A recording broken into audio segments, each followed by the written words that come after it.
नमस्ते दोस्तों, मेरा नाम है एमआर गोस्ट स्टार और आप सुन रहे हैं हॉरर कहानी, वो भी मेरी जुबानी। तो आज की कहानी 4 दोस्तों की है, अमन, रितेश, कविता और जोया। और मुझे यह कहानी जोया ने भेजी है। इनके साथ ऐसा भयंकर घटना आपकी रूह कांप जाए। तो ज्यादा समय न गवाकर आज की कहानी शुरू करते हैं। राजस्थान के एक वीरान इलाके में एक महल खंडहर बन चुका था। लोग उसे काली हवेली कहते थे।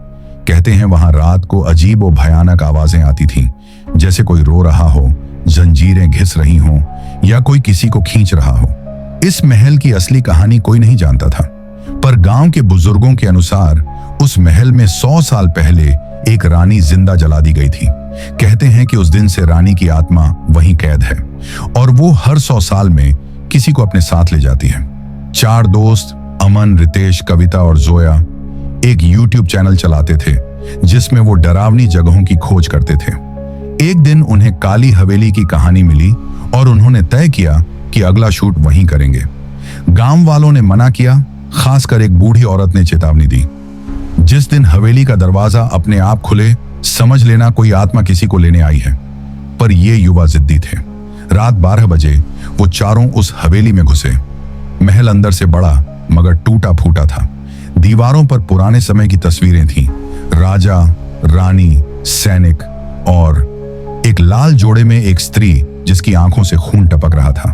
कविता ने जब उस तस्वीर को छुआ, अचानक एक ठंडी हवा का झोंका आया और सारी मोमबत्तियां बुझ गईं। वो सब डर तो गए पर शूट शुरू कर दिया। लेकिन जैसे जैसे रात बढ़ती गई, अजीब घटनाएं होने लगी। रितेश की आवाज रिकॉर्डर में 2 बार आ रही थी, एक बार असली और एक बार किसी गहरी डरावनी आवाज में। अमन को किसी ने पीठ पर खरोंच दिया, लेकिन वहां कोई नहीं था। जोया को लगा जैसे कोई उसकी बाईं आंख से देख रहा हो। रात के 2 बजे अचानक दरवाजा अपने आप बंद हो गया। अब वे अंदर कैद हो चुके थे। तभी रानी की आत्मा पहली बार प्रकट हुई।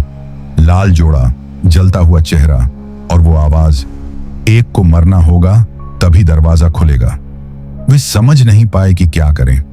कविता ने आत्मा से बात करने की कोशिश की, पर उसका शरीर अकड़ने लगा। उसकी आंखें पलट गईं। रितेश ने आत्मा के इतिहास को खोजने की कोशिश की।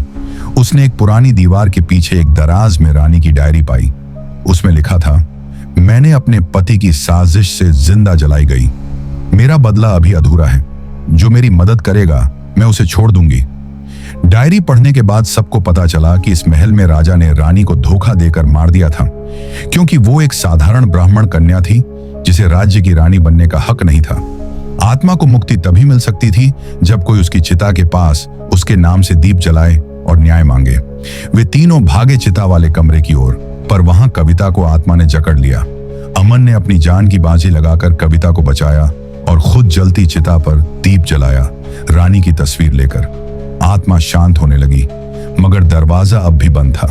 रानी की आत्मा ने कहा, मुझे न्याय मिला, पर दरवाजा तभी खुलेगा जब कोई मेरी तरह बलिदान देगा। अमन ने चुपचाप रानी के सामने खड़े होकर अपनी जान देने का निर्णय लिया। उसने कहा, अगर मेरी मौत से 3 जिंदगियां बचती हैं तो मुझे मंजूर है। जैसे ही उसने खुद को आत्मा के हवाले किया, एक तेज चीख गूंजी और फिर शांति हो गई। दरवाजा खुल चुका था। कविता, जोया और रितेश महल से बाहर आ गए, पर अमन नहीं आया। 1 साल बाद कविता ने उसी महल पर एक डॉक्यूमेंट्री बनाई, वो जो लौटकर नहीं आया। डॉक्यूमेंट्री के अंतिम दृश्य में जब कैमरा महल के दरवाजे की ओर घूमता है तो एक परछाई खड़ी दिखती है, अमन की। और आखिरी आवाज, मैं अब भी यही हूं, काश कोई मुझे भी मुक्ति दिला दे।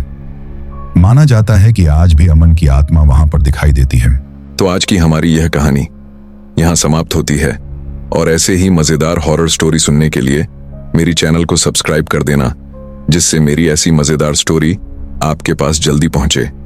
तो मिलते हैं हमारी नेक्स्ट कहानी लेकर। ऐसी मजेदार हॉरर स्टोरी जो आपका दिल दहला देने लिखें काफी है।